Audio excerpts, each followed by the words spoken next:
Alex Navajas, ¿cómo ves a España? Pues mal, y me parece que cualquiera que lo vea bien, pues engaña, ¿no? Es decir, que en pleno año 2021, con todo el tema que estamos teniendo con cerca de 150.000 muertos que se sepa de este virus, y que estemos a día de hoy hablando de José Antonio Primo de Rivera, pues en fin, a mí me preocupa, ¿no? Además, fíjate, lo que yo creo que es agotador. O sea, vamos a ver, la vida, Alfonso, tiene suficientes problemas como para que andemos abriendo nuevos melones o creando nuevos problemas. ¿A qué me refiero? Mire, déjanos en paz de si patria o matria. O sea, es que cada día es un problema nuevo, donde la gente que es absolutamente, o todos estamos absolutamente ajenos a una serie de problemas, o que, como hace unas semanas, ¿no?, quitar el premio de Gregorio Marañón y de Ramón y Cajal por no sé qué historias. Oiga, pero de verdad que la gente, usted cree, o sea, ustedes van a los bares y escuchan a la gente hablando, a discutir sobre si debería ser patria o matria, o de si Ramón y Cajal merece un premio o merece un premio que lleve su nombre o no, o del tema de José Antonio Primo de Rivera, que esté enterrado en el Valle de los Caídos. ¿De verdad ustedes creen que la gente habla sobre esos temas? Mientras eso ocurre, hay centenares de miles de personas que han muerto debido al coronavirus, otros tantos que están ingresados, otros tantos que están en el paro. Con lo cual, con las patrias y las matrias, pues evidentemente, ¿qué consiguen? Desviar el debate de lo verdaderamente importante, que es el día a día de las personas, que es el trabajo, que es la seguridad, en fin, todo ese tipo de cosas, que es lo primero en lo que unos políticos deberían estar preocupados. Pero si no les funcionara, si no creyeran que les da réditos electorales, no harían estas cosas. Yo, justo antes de hablar contigo, puse un momento la radio y he oído a algunos de estos grandes tertulianos y columnistas decir que convertir el Valle de los Caídos en una especie de cementerio de Arlington, yo creo que en España casi nadie sabe lo que es el cementerio de Arlington, y aunque lo supiera, pues le parece bien. Claro, la pregunta que tendrían que haberle hecho es, bueno, ¿con voladura o no voladura de la cruz del Valle de los Caídos? Pasa que este tipo de cosas les funcionan. Es decir, las cosas como son. Sí, lamentablemente todavía es verdad que se ve que es un resorte que todavía funciona con algunas personas o con una porción del electorado. Vamos a ver, yo a los políticos, antes de hablar de Arlington y demás, yo les invitaría a que leyeran. Yo creo que leer es una cosa muy sana.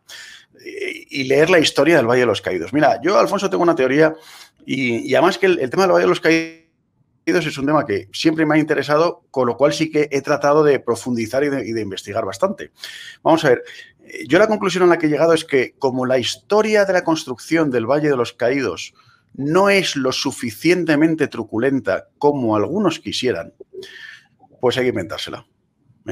Hay que inventársela. En el Valle de los Caídos fallecieron por accidente a lo largo de 18 años de construcción menos de 20 personas. Menos de 20 albañiles, tanto obreros libres como obreros presos, menos de 20. No hace falta decir que, evidentemente, cualquier muerte ya es un drama. Pero, hombre, que en una obra del tamaño del Valle de los Caídos hubiera menos de 20 personas que murieran durante sus obras, en los años que estamos hablando, en los años 40 del siglo pasado, es una cifra francamente baja. Claro, como esto es así y está, insisto, documentado por el médico del propio Valle de los Caídos, que era un preso republicano, pues claro, hay que inventarse. Entonces, hay gente que te llega a decir que hubo cerca de 2.000 muertos en la construcción del Valle. O sea, es que estamos pasando de menos de 20 a alrededor de 2.000 muertos. Pero Alex, hubiera los muertos que hubiera, y es evidente que hubo muy pocos, ese empecinamiento por revisar la historia, reescribir la historia, decirnos qué historia tenemos que leer, qué historia tienen que estudiar nuestros hijos, falseándola, pues casi soviético. Es decir, es terrible, es terrible, es terrible. O sea, no, efectivamente, es que, vamos a ver, estamos encaminándonos hacia un gobierno totalitario. Quizá haya gente que cuando me escuche decir esto dirá, bueno, por favor, qué exageración, si esto es un gobierno democrático, ha salido de las urnas, todo este tipo de cosas que nos repiten, ¿no? Y efectivamente es un gobierno que ha salido de las urnas, más después una serie de pactos, en fin, y de prebendas y de ventas, ¿no? Entonces, pero es que, o sea, vamos a un tema mucho más importante, y es que o sea, hay un control absoluto de la población a través, por ejemplo, efectivamente, como tú dices, de lo que vamos a tener que, de lo que van a tener que estudiar nuestros hijos, ¿no? Y entonces, y claro, sale ahora Pablo Casado diciendo que cuando lleguen al poder van a derogar la ley de memoria democrática. Igual que hicieron con la anterior de Zapatero, que Rajoy aseguró, bueno, no es que asegurara, es que lo llevó a los tribunales, al igual que la ley ha ido del aborto, y después tuvimos durante, si no recuerdo mal, 7 años a Rajoy en el poder, o 6 años a Rajoy en el poder, con mayoría absoluta en la primera legislatura. Oye, no es que no derogaran, es que lo retiraron de los tribunales, el recurso que habían presentado contra la ley de memoria histórica. Miren, esto es muy sencillo. Yo les invito a cualquiera de ustedes, si no han leído a George Orwell en su libro 1984, o si lo leyeron hace tiempo, que lo vuelvan a leer. Ahí lo van a entender, o lo vamos a entender todo perfectamente, porque George Orwell, les recuerdo que él era comunista. Lo que pasa es que él no era partidario de Stalin, sino de Trotsky.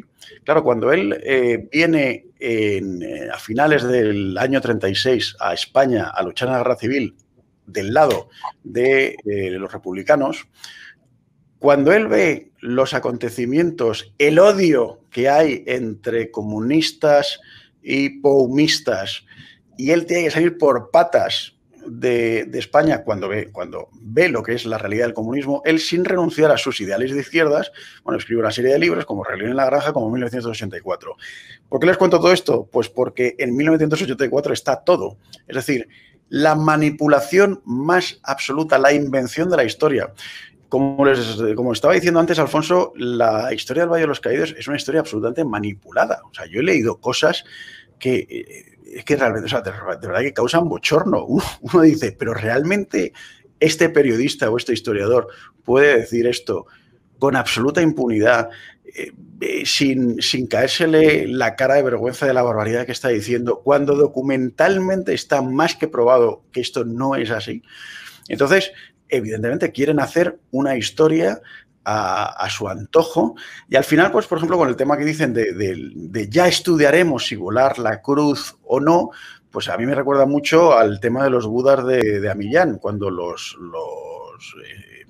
locos estos de ahí de Afganistán volaron los budas, los talibanes lo volaron pues porque les parecía una afrenta a su religión, etcétera, etcétera, ¿no? Pero Alex, vamos a ver, una ley de esta naturaleza, con las cosas que tiene, ¿va a superar el trámite del Congreso y después del Tribunal Constitucional? Porque es claramente una ley, ya te digo, de corte soviético, que permitiría, y basta echar un vistazo a su anteproyecto o a su esquema, meter en la cárcel, por ejemplo, a Piomoa, o prohibir libros de Ricardo de la Cierva, o, pues no lo sé, permitiría en España multar, sancionar y encarcelar a un porcentaje importante de la población. Eso va a pasar los trámites legales correspondientes.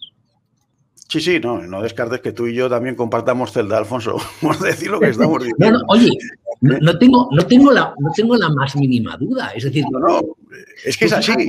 Tú fíjate claro, que nosotros en Periodista Digital sistemáticamente, cuando subimos temas de historia, y por ejemplo sale de vez en cuando pues el tema de las checas en Madrid, de las 300 checas que hubo en Madrid, espantosas, horrorosas, donde se torturó, se mató y se ejecutó de forma bestial a la gente, 50 fueron gestionadas por el PSOE. Pues probablemente volver a publicar eso o que esté en nuestro archivo nos suponga a nosotros una multa de 20.000 a 300.000 euros. O, por ejemplo, el que nosotros entrevistemos, como he dicho antes, a alguien como Piomoa, pues supondría una sanción. Y después el que nosotros critiquemos, como hacíamos ayer, que Largo Caballero siga teniendo una fundación subvencionada por nosotros, los contribuyentes, cuando fue un genocida, que era el Lenin español, el hombre de Stalin en España, supondría un castigo inmediato para nosotros, la prisión para ti y supongo yo que la prisión con paliza para mí. No se me ocurre otra cosa. No, yo ya te digo, acabaremos compartiendo celda. Pero, Alfonso, es que vamos hacia eso. Vamos a ver, se ha creado una cosa en España. Se ha intentado, bueno, pues hacer un paralelismo, digamos, entre el franquismo y el régimen nazi y prácticamente asemejarlo. Básicamente que Franco fuera un calco de Hitler.